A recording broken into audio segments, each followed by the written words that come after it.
Good day my friend, and welcome to the Mercedes W124 channel.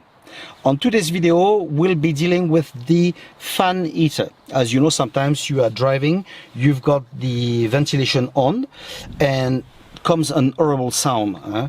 So as you know, for the ones that follow my channel, you know I've been dealing with that, but this has been done on a Mark 1 car. Now people have got Mark 2 or Mark 3. It's a bit different. The motor is different, the fan heater is different. So now that I've got a Mark 2, I would just do it as well, okay? Because that car has that same problem. So we're gonna be dismantling everything, and if you got a Mark 2, then that video is for you.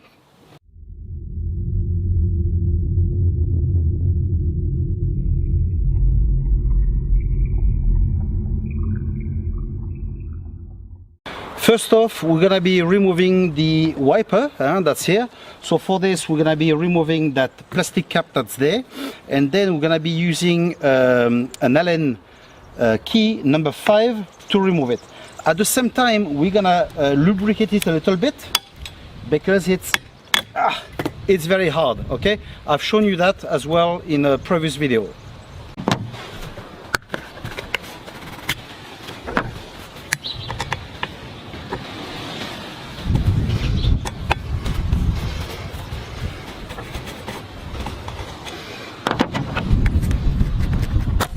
Now that it's removed, we open the bonnet fully and we're gonna remove that rubber that's right here. Now we're gonna be removing the rubber that's on each side of the windscreen.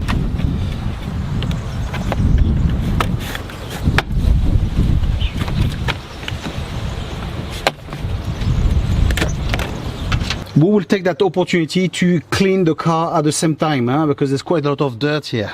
Now on the driver's side, we're gonna be removing that screw and that one, and you should have a little clip, a white clip that should be here as well. You remove it as well, you just pull it. It's now removed. Just to make sure you don't lose the screws, place them back on their position, okay? And now we repeat the same on the other side. On this side, behind this, you've got that little clip, okay? So you remove it and then you can remove that part. Now with a fine star screwdriver, we're gonna remove those 4 screws that are here and remove that half circle.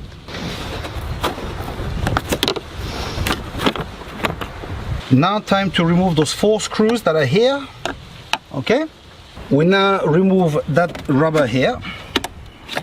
We will now remove that front plastic part. For this, we're gonna use a flat screwdriver and we're gonna unclip it here and raise it, okay? And we're gonna do the same on the other side. I will show it to you closer now.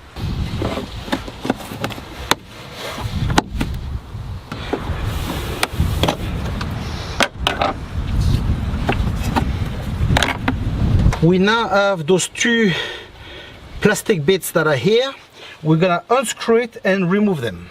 Now that is removed, if we look here inside, can you see the screw here?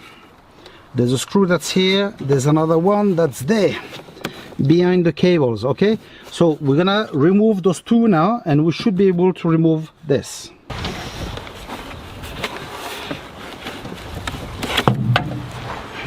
Now with a flat screwdriver, we're gonna remove that clip that's here.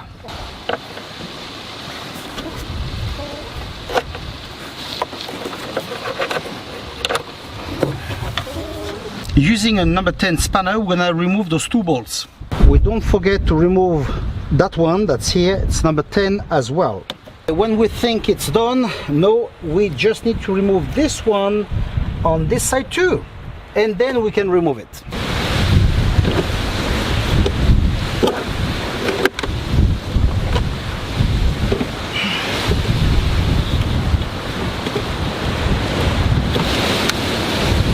Now we're gonna remove this. For this we use a little screwdriver and we push it, that's it, like so. Now I will remove this and I will show you later how I removed it, okay?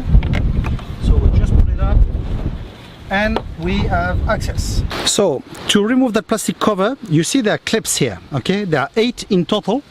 You see, I show it to you here. So 2 at the back, 2 at the front, on the side, 2 and 2, okay? So with a flat screwdriver, you just pull them and unclip them, and then you can remove the cover. Now to remove the motor, you will remove those 2 wires that are here, connected here, and then you can see here there are 4 screws, okay? We're gonna remove those 4 screws, and then we should be able to remove the motor.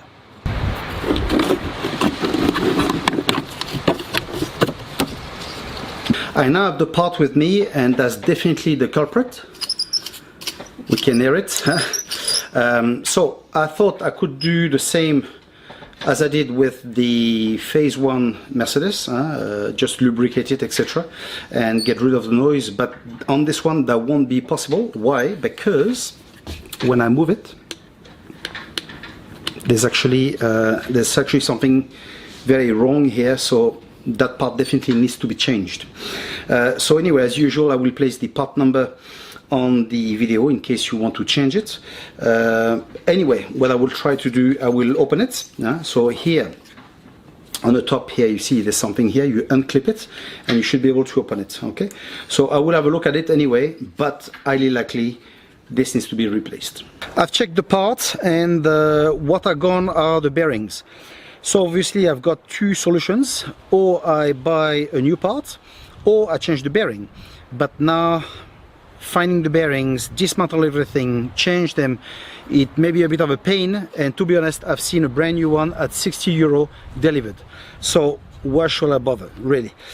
So in my case, I will just buy another one and change it. Okay, so now when come the time to mount everything back on the car, it's very easy. It's exactly the same thing, but in reverse. Okay, so I hope that you have liked the video, and we'll see each other in the next one. Take care.